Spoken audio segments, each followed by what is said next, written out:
To the country, and they, oh, welcome to the Netherlands, Mr. Mudeer. Oh, this guy knows about me. He must have heard. I'm sending the books on the bus. Finish. Welcome to the Netherlands. I go and I put my bags, not one bag searched, alhamdulillah. And I walk out. Huh? Why? An opportunity. Now, they are all happy that the books are here.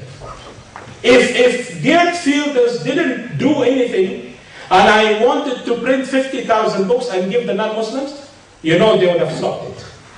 They would have stopped it.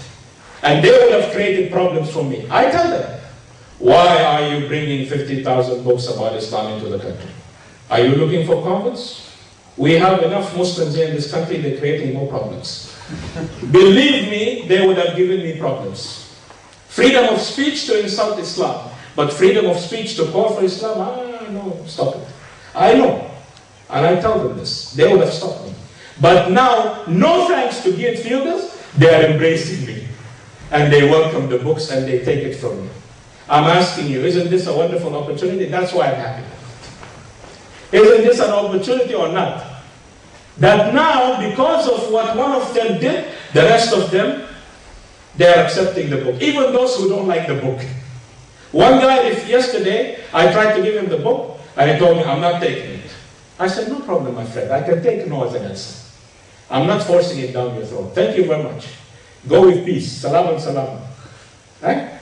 And then the guy said, he turned back and he said, but I respect the fact that you came all the way, that you invested all this money to defend your faith with the rest of the Muslims of this country. I respect you. He doesn't like my faith. He doesn't want to read about it. But now, alhamdulillah, yesterday he told me he respects us. What more do you want than that, my brother? So that, and I'm going to finish with this, made me remember a word Sheikh Deedat told me, rahmatullah alayh. He told me, my son, in life, don't beg for respect. You must be the kind of Muslim that commands respect. Like Muhammad sallallahu alayhi wa sallam, our role model, our example, he never begged the kuffar for respect. Go show me, open the books of hadith. The 9 volumes of them. Never, ever. Or in the Quran, never. Rasulullah ﷺ was the kind of man, he talked the kind of talk, and he walked the kind of walk that commanded respect, sallallahu alayhi wa sallam. Right? And may Allah subhanahu wa ta'ala make us those kind of Muslims that walk around in this country in good faith, with a smile on our faces, trusting Allah's promise, and commanding respect. Say Ameen, and may Allah increase you in faith, may Allah increase you in knowledge, and may Allah heal you whenever they come and they want to hurt your feelings. May Allah heal your heart. May Allah give you patience.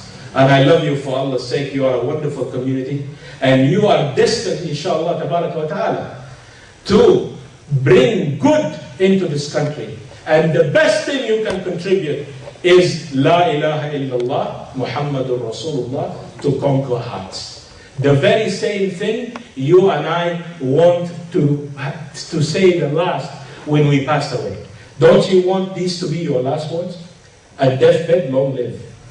You want to be able to say it when you're dying. You better share it before you die with your non-Muslims. The nice way, the right way, and Allah subhanahu wa ta'ala gave you a promise. And I'll finish with the verse from Allah. وَالَّذِينَ جَاهَدُوا فِينَا, those who put an effort for our way. If you put any little effort for Allah's sake, only for Allah, لَنَهْدِيَنَّهُمْ سُبُلَنَا, we will guide them and show them our ways. This is another promise from Allah. Do you trust this promise as well? Then do tawakkul ala Allah, trust in Allah's promise, and take the first step and put the effort. I want you to go and read this book in Dutch, right? Master this book in Dutch, and as soon as you finish from it, please don't put it on shelf at home. Don't lock it under, this is my copy, the brother from Mecca brought it for me, I'm going to keep it. Tell my children as a souvenir. No, please. Write to me, I'll send another one, inshallah. As soon as you finish, please give it to your non-Muslim.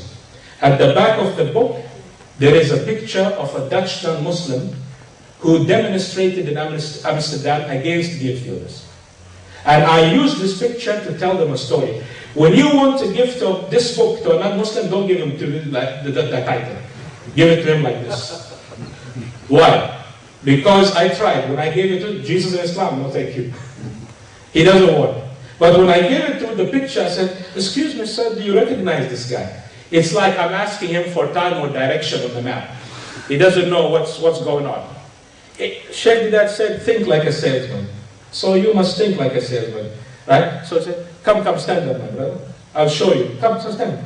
I'll show you what happens. I said, let's say he's a Dutch Muslim. Right? Excuse me. So now I tell the guy, you know, who's this in the photo? Our friend. So he tells me, no, it's not my friend.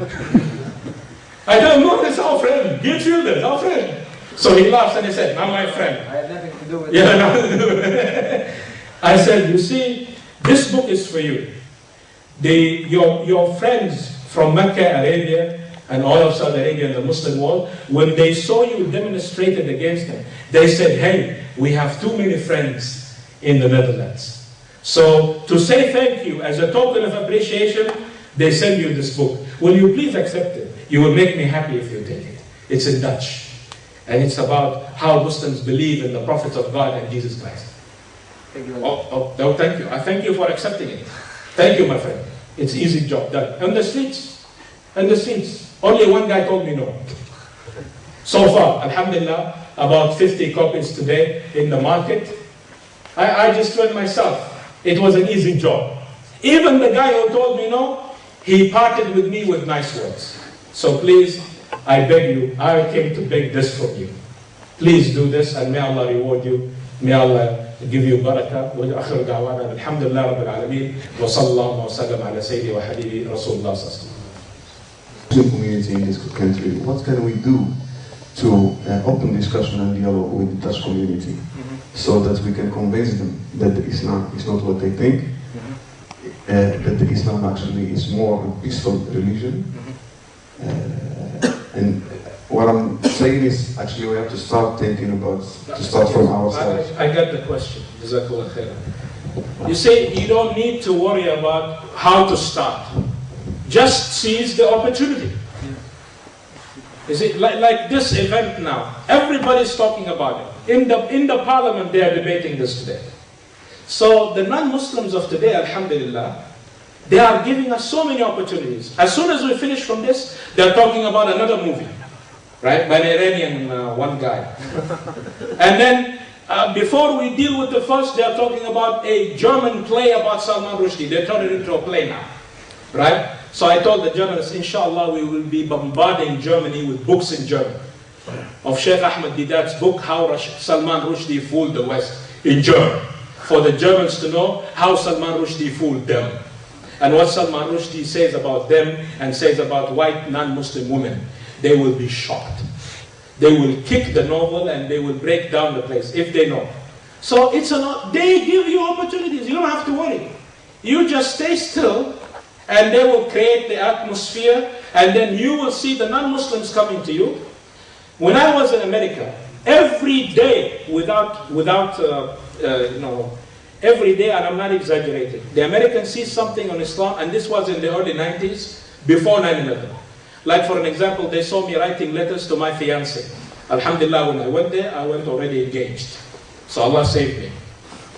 So they saw me writing love letters to my fiancée. They said, you're too young to get married. And then they tell me, Esam, the night of your wedding, are you going to slaughter or behead a kitten or cat to scare your wife? I said, where did you hear this nonsense? I love cats. All my life I was in the business of raising kittens. I can never hurt a cat.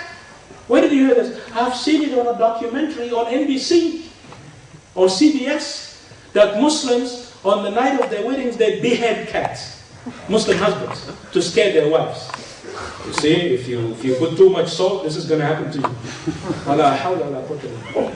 I didn't even need to worry about how to start. Every day, they hit you with a question.